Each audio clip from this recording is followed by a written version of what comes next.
ప్రతి సంవత్సరము ప్రభుత్వము ఇచ్చే ప్రభుత్వ ఉద్యోగాలు కాకుండా విద్యార్థులకు కావచ్చు, ఎవరైతే అర్హత ఉన్న వాళ్లకు ఏజెన్సీల ద్వారా కూడా ప్రభుత్వం ఉద్యోగ అవకాశాలు కల్పిస్తుంది.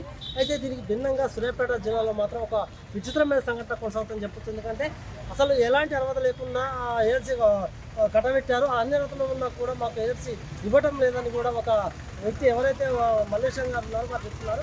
వాస్తవానికి అతను కోర్టు ఉత్తర్వులు కూడా తెచ్చారు. కోర్టు ఉత్తర్వులు తెచ్చిన తర్వాత కూడా కోర్టు ఉత్తర్వులు కూడా బేఖాతరు చేస్తున్నారని కూడా ఈరోజు క్యూస్లో ఆశించడం జరిగింది. అసలు అది ఆ విషయాన్ని వారి మాట తెలుసుకున్నాం. అలా చెప్పండి, అసలు ఏం జరిగింది? గత కొంతకాలంగా నేను అవుట్సోర్సింగ్ ఏజెన్సీ నడిపిస్తున్నా. సూర్యాపేట ప్రభుత్వ జనరల్ హాస్పిటల్లో అవుట్సోర్సింగ్ కాంట్రాక్ట్ ఏజెన్సీ నాకు నడుస్తుంది. నాకు సాటిస్ఫాక్టరీ సర్టిఫికెట్ ఉంది. అన్ని టెండర్ పిలిస్తే ఎంపైనల్ టెండర్ పిలిస్తే అన్ని అర్హతలు ఉన్నా ఎలాంటి అర్హతలు లేని యూనికస్ ఏజెన్సీకి టెండర్ కట్టబెట్టి నన్ను కావాలనే హోల్డ్లో పెట్టిండు కలెక్టర్ గారు. అన్ని టెండర్ నిబంధనల ప్రకారము గత 6 నెలల నుంచి పిఎఫ్, ఈఎస్ఐ, జిఎస్టీ తర్వాత ఎక్స్పీరియన్స్ ఉండాలి.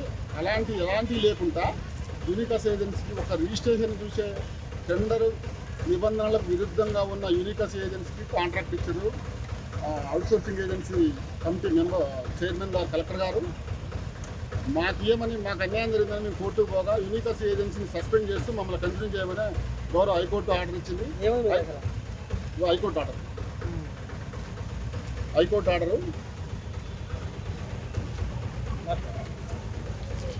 హైకోర్టు ఆర్డర్ని 13వ తారీఖు నాడు సాయంత్రం సూపరింటెండెంట్ గారికి ఇచ్చినాం. నిన్న సోమవారం నాడు కలెక్టర్ గారికి, ఎంప్లాయ్మెంట్ ఆఫీసర్కి ఇచ్చినా కూడా ఇప్పటివరకు దాని మీద ఎలాంటి స్పందన లేదు. నేను ఇప్పుడు అటెండెన్స్ ఇవ్వండి, వాళ్ళకి శాలరీస్ 2 నెలల నుంచి ఎంప్లాయీస్కి శాలరీస్ రాలేదని నేను వేస్తాను, అటెండెన్స్ ఇవ్వమని వస్తే కూడా సూపరింటెండెంట్ గారు ఎలాంటి స్పందన లేదు. కాబట్టి మాకు కోర్టు ఆర్డర్ని కూడా ధిక్కరించే పరిస్థితి జిల్లా అధికారులు ఉన్నారు. అన్ని అర్హతలు ఉన్న మా ఏజెన్సీకి న్యాయం చేయాలని కోరుకుంటున్నాను. ఎవరైతే ఏజెన్సీ అర్హత ఉన్న వ్యక్తి మలేషియన్ ఉన్నారో వారు ఏమంటున్నారంటే ఎలాంటి అర్హత లేకుండా కూడా ఒక ఏజెన్సీ కట్టబెట్టడం జరిగింది. అంటే దీంట్లో రాజకీయ ప్రమేయం ఉందా లేకపోతే ఇంకోటి ఏమైనా ఉందో అర్థం కావట్లేదు. ఎందుకంటే ఇప్పటికే 2 నెలల నుంచి కూడా పనిచేసే ఎంప్లాయీస్కు జీతాలు లేవు. వాళ్ళకు నాకు కోర్టు ఉత్తర్వులు ఇచ్చింది కాబట్టి ఖచ్చితంగా నేను వాళ్ళకి జీతాలు ఇస్తే అటెండెన్స్ చేయమని గవర్నమెంట్ ప్రభుత్వ హాస్పిటల్ సూపరింటెండెంట్ దగ్గరికి వస్తే స్పందించలేదు. కలెక్టర్ గారు కూడా స్పందించడం లేదు.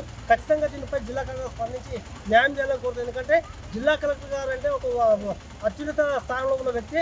కోర్టులు అంటే వాళ్ళకి చాలా పరిమితమైన నమ్మకం కలిగిన వ్యక్తి. ఖచ్చితంగా అలాంటి వ్యక్తి మీద మాకు నమ్మకం ఉంది. ఖచ్చితంగా మాకు న్యాయం చేయాలని కోరుతున్నారు. లేకపోతే మాత్రము పైకోర్టులో కూడా వస్తాము పేర్కొంటున్నారు.